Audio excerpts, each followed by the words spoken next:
twongeye kubaha mwaramutse canke mwiriwe mwebwe muriko murakurikirana Dunda Entertainment.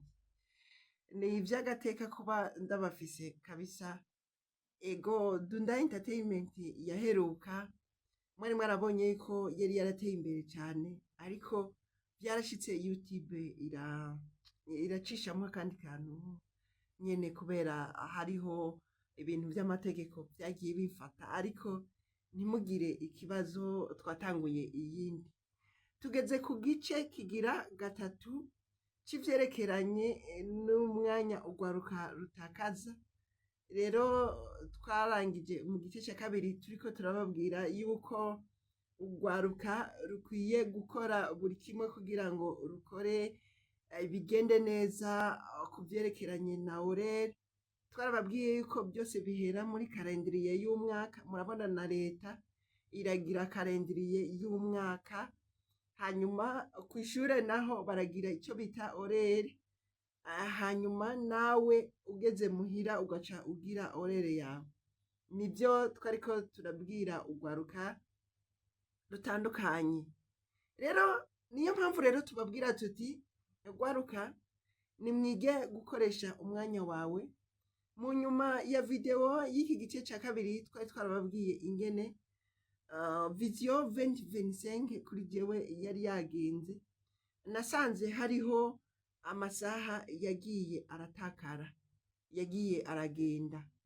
Ego none ano masaha yagiye aragenda, biraheza bikagenda gute kugira ngo ayo masaha agende ubusa?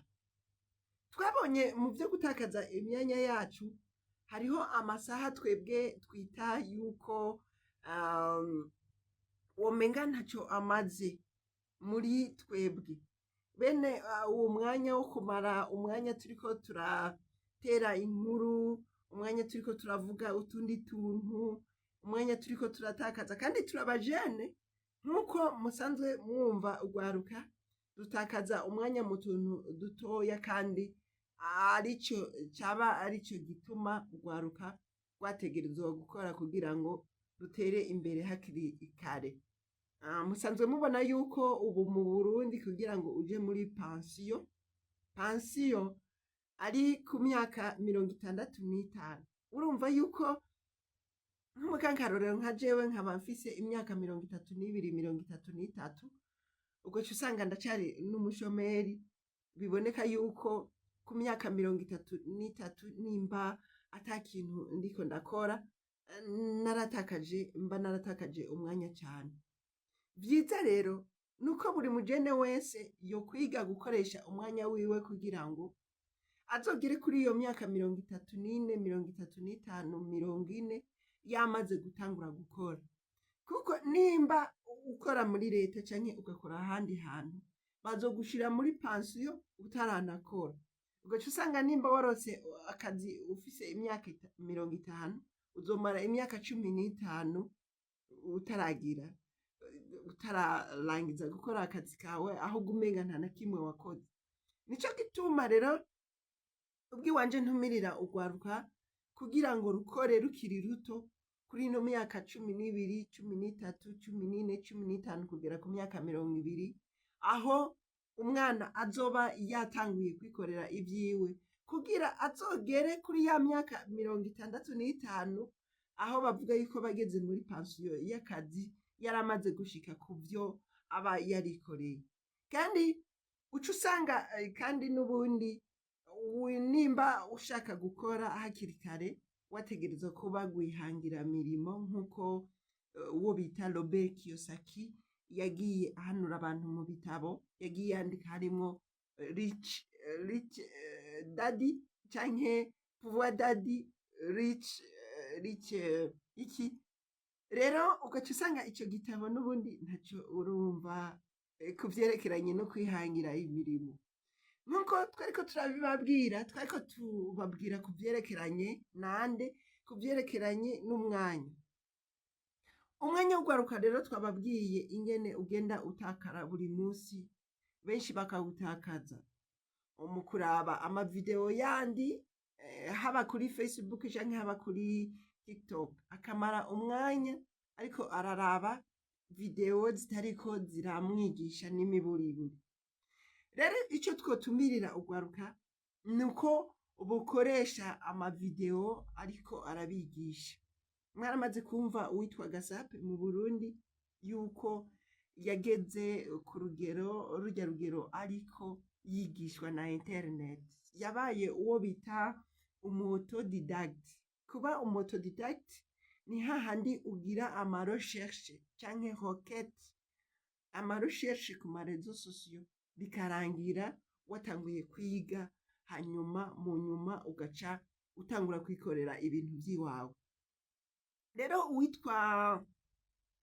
uwitwa Gasape yaragiye arabwira abantu ingene yize ibi vy'amarezo, agakora iradiyo, ubu agakora ico bita Gasape chat canke agakora n'ibindi bintu.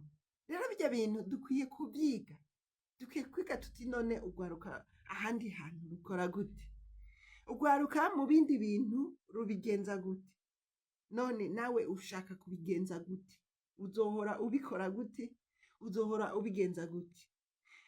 Rero ugwaruka ikindi tugomba kuruhanura nkuko twariko turabibabwira kuri aya mavideo aheze, twari kuvyerekeranye n'umwanya w'ugwaruka. None ugwaruka rubikora gute, rusanzwe rukoresha umwanya wago ruti, ko ariho hasanzwe hari ica kibazo twagenda tubabwira. Rero ibibazo tugenda dukoresha, buri kintu cyose tugenda dukora, twibuke gukoresha umwanya, twibuke gukoresha amasaha. Mu Burundi kubera kuvyerekeranye n'ibintu vy'amadeplasement, twasanze muri iyi video 2025 hariho umwanya twagiye turatakaza mu vyerekeranye n'umwanya, kugenda n'amaguru. Muri iki gice ca kabiri twari twababwiye ingene nka jewe nk'akarorero nagiye ndatakaza umwanya nko mu kuja muri ville. Nk'akarorero, gutakaza umwanya, hariho gutakaza umwanya kujya kuntu ugenda nko kuri bisi ukamara umwanya uhagaze hajya ahantu, urashobora gutakaza umwanya ungana n'iminota 30 canke 40.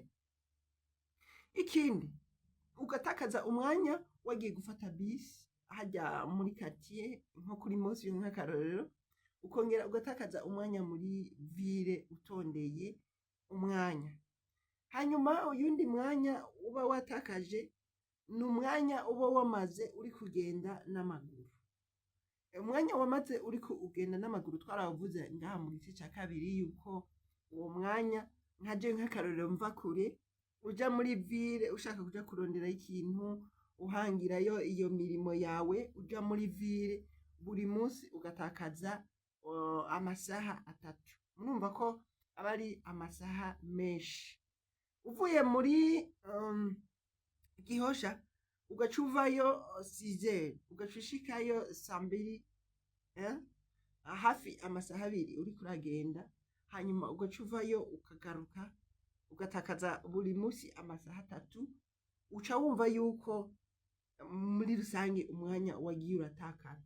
Twagiye turavuga n'ingene umwanya ugwaruka utakarira muri ibi vya telefone tuba turiko turakoresha, tutariko turiga. Mu bisanzwe telefone nico kintu ca mbere cigisha.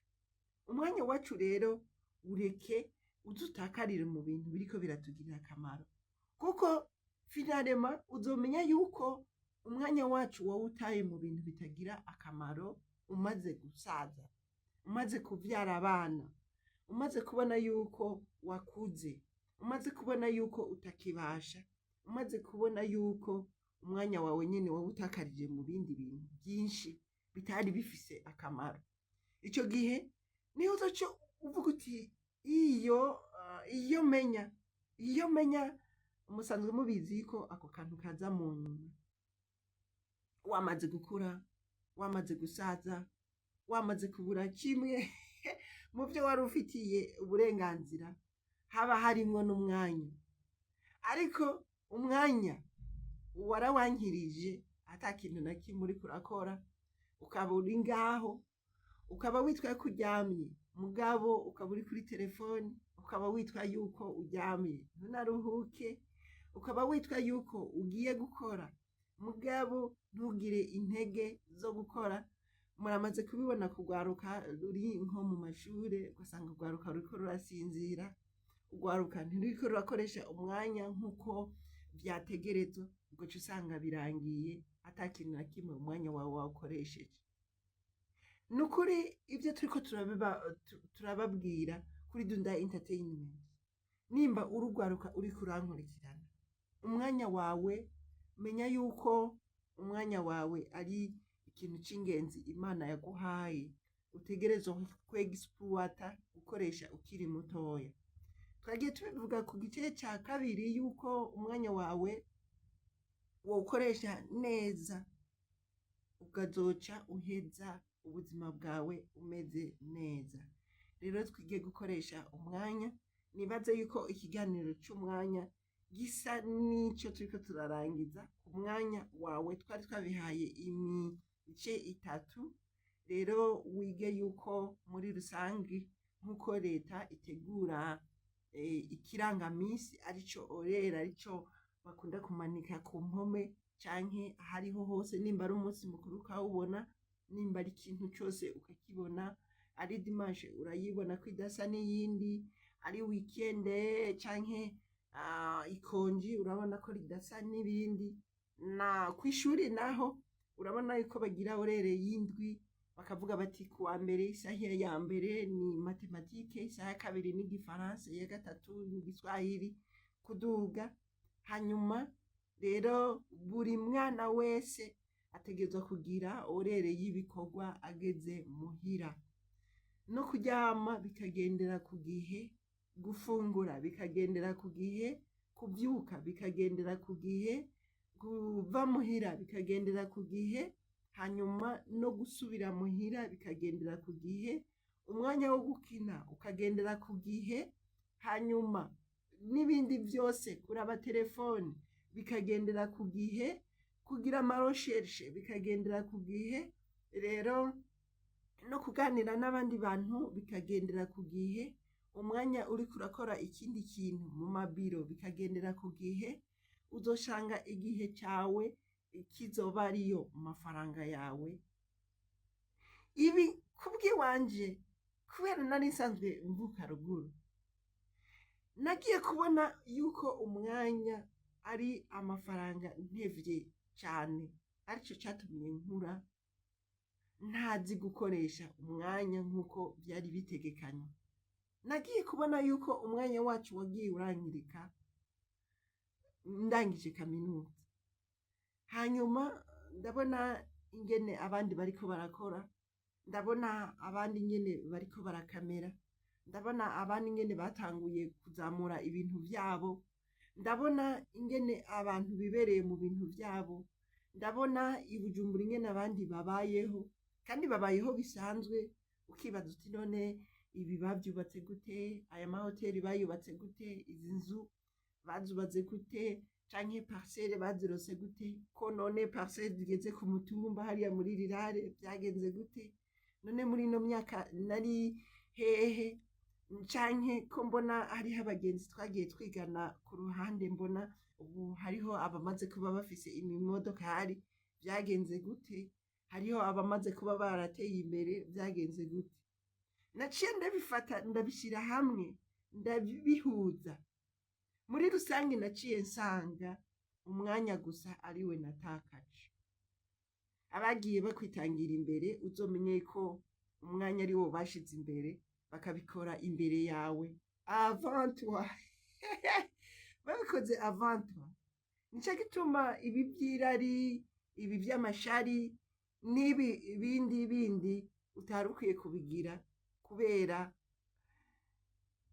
ibi vyose hariho ivyo bagiye barakora, wewe uriko uraraba n'amaso yawe aya abiri.